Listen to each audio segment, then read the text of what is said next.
Hey, my name's Anthony. My name's Alex. And we are The PTA Podcast.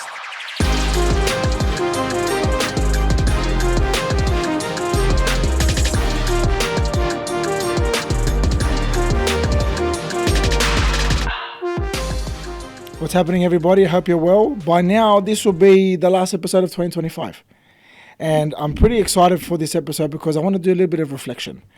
I want to ask all of you 5 questions that you can either write down for yourself to answer, or you can just think about it while I'm talking about it. And you can really give yourself this opportunity to spend the next 10 to 20 or 15 or 20 minutes just reflecting on 2025. Now, we've all heard about what happened in Bondi. And I'm sure that's going to be the thing that is in the forefront of everyone's mind going into Christmas and New Year and into the new year as well. And there's a lot of question marks about, things like safety and everybody is very, very, very, nervous, angry, trying to point the finger at one thing.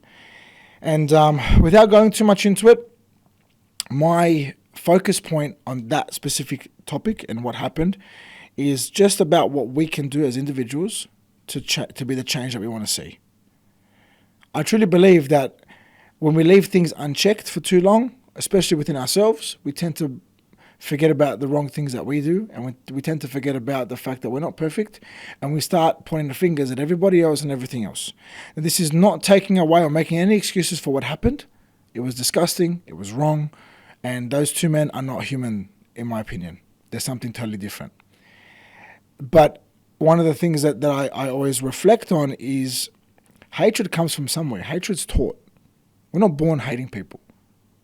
We're taught to hate.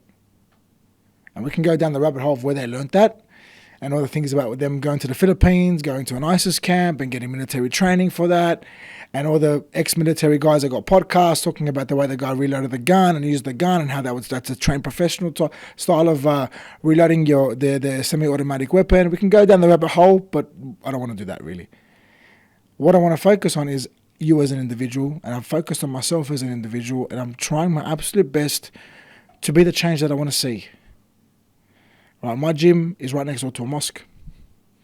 Could very easily be that kind of person that just called the police whenever they got together on a Friday to pray and made life for them a living hell because I'm angry. Because I truly believe that every single Muslim that's out there is bad. I don't see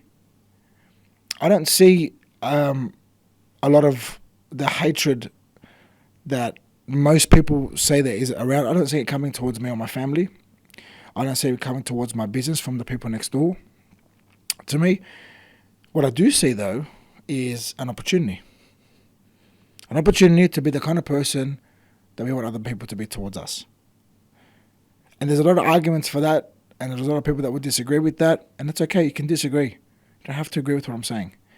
I, however, am going to live my life the way that I want to live it, and that's going to be the person that I want other people to see me as, but also the person towards other people that I want to receive from them. That's my way of being a good Christian. I had a really good compliment from a good friend of mine a couple of days ago.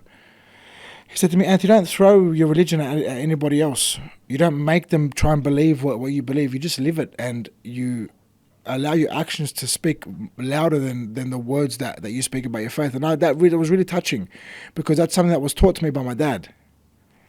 Don't speak about being the person you want to be. Actually be the person that you want to be.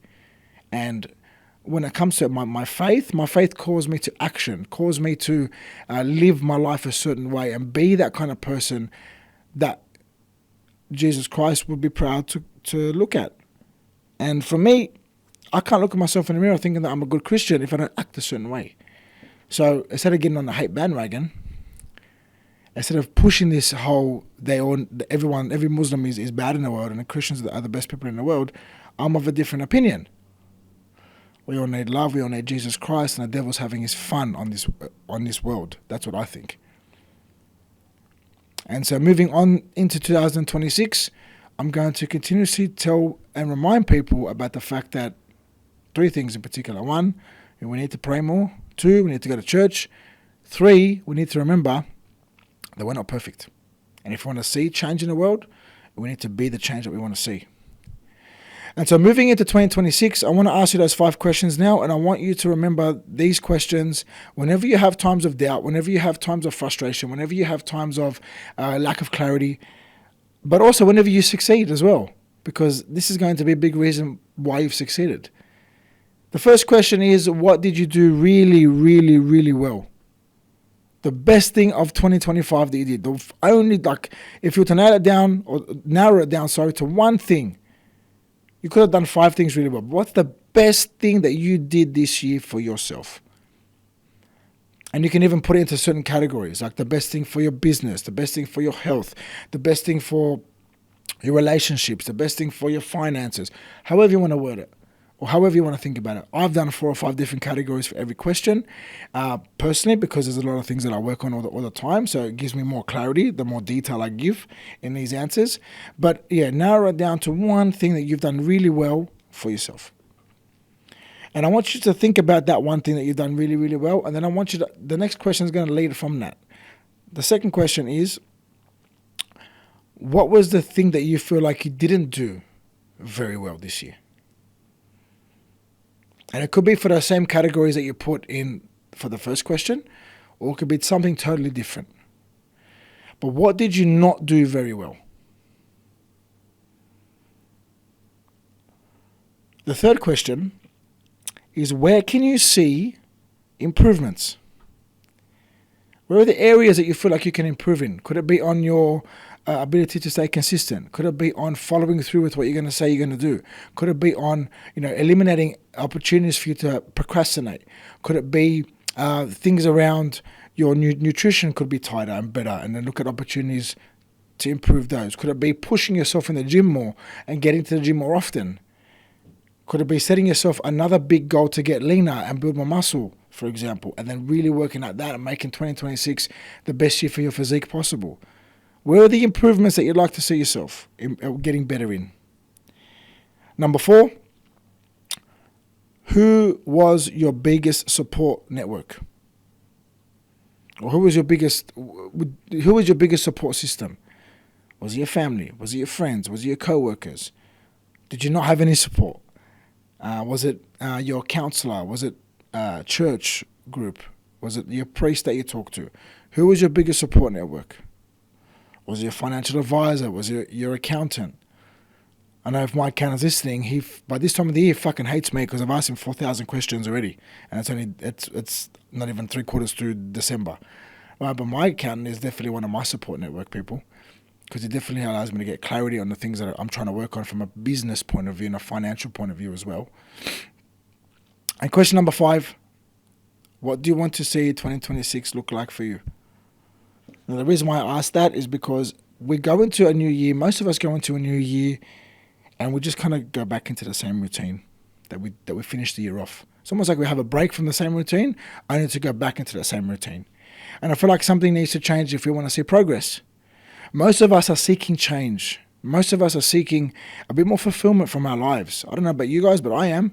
I love my job, I love what I do, but there are certain things in my life that I really want to work on improving so I can build on a little bit more fulfillment from, or so I can get more fulfillment from my life, So for me, it's really important to focus on what I want 2026 to look like, and this is where the detail comes in. How many hours do I want to work in a week? How many days in the week do I want to work?